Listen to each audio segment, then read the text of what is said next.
My colleague presented 6 months of my work to the entire board as his own idea, and I had to sit in the room and watch him do it. His name was Simon. The project was mine. I'd built it from nothing over half a year. The research, the model, the deck, all of it. Simon had offered to help me polish the presentation the week before. I'd been grateful. I'd sent him the files. And now here he was, standing at the front of the boardroom, clicking through my slides, saying, "So what I've developed here." And my thinking on this was, while the directors nodded, impressed. He didn't mention me once. Not once.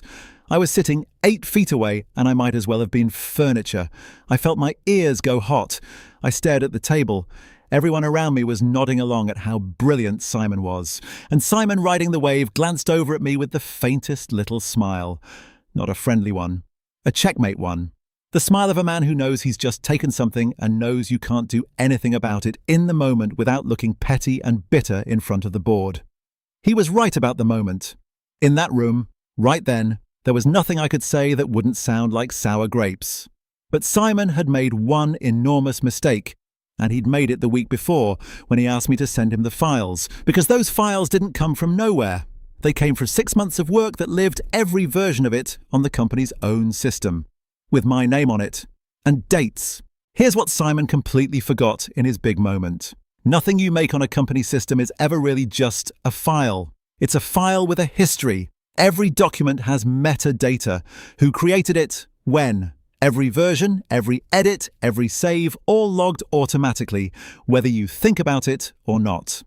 Simon had taken my finished work, changed the name on the front, and presented it as 6 months of his own thinking. But he hadn't created any of it. He couldn't have. The entire history of that project, hundreds of saves stretching back half a year, was stamped over and over with my name and my timestamps. His involvement was 1 week old. A document that claims to be Simon's masterpiece, whose own history says it was built by me over 6 months, tells a story that Simon really did not want told. So I didn't storm anywhere. Storming makes you look exactly like the bitter colleague Simon was counting on me to be. Instead, I quietly went to one of the directors, one I trusted, one who'd been in the room. I didn't accuse Simon of anything. I just said I wanted to make sure the project's history was clear for the record, and I walked her through the file. The version history, the creation date, the 6 months of edits, all under my name, and the single week where Simon's account had touched it right before the presentation. I let the metadata do the talking. I didn't have to call Simon a thief. The timestamps called him one for me, and timestamps don't sound bitter. They just sound true. The director's face changed as she scrolled. I found out later that the director didn't keep it to herself. She took it to 2 others. And they did what people do when they've just been publicly impressed by something and then shown it was a lie. They felt embarrassed and then they got quietly, coldly annoyed. But here's the part I didn't expect. The stolen presentation was only the beginning, because once senior people start looking hard at someone, really looking, with a reason, they don't stop at the one thing. They started checking Simon's other achievements, his previous wins, and it turned out my project wasn't the first thing Simon had quietly lifted and rebranded as his own. It was just the first one with a 6-month metadata trail too clean to argue with. 2 weeks after his big moment in the boardroom, Simon was escorted out of the building. Not marched out dramatically. It was quiet, a Friday, a short meeting, and then a walk to the door with someone from HR. But everyone knew. In an open-plan office, everyone always knows.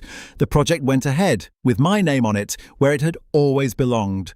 I presented the next phase to the same board myself, and this time nobody was confused about whose thinking it was. Simon, last I heard, tells people he moved on to a new opportunity. The metadata tells a different story, and the metadata is still sitting on that server, patient and honest, the way it always was. Here's the lesson. When someone steals your work, the loudest response is usually the worst one. It makes you look like the problem.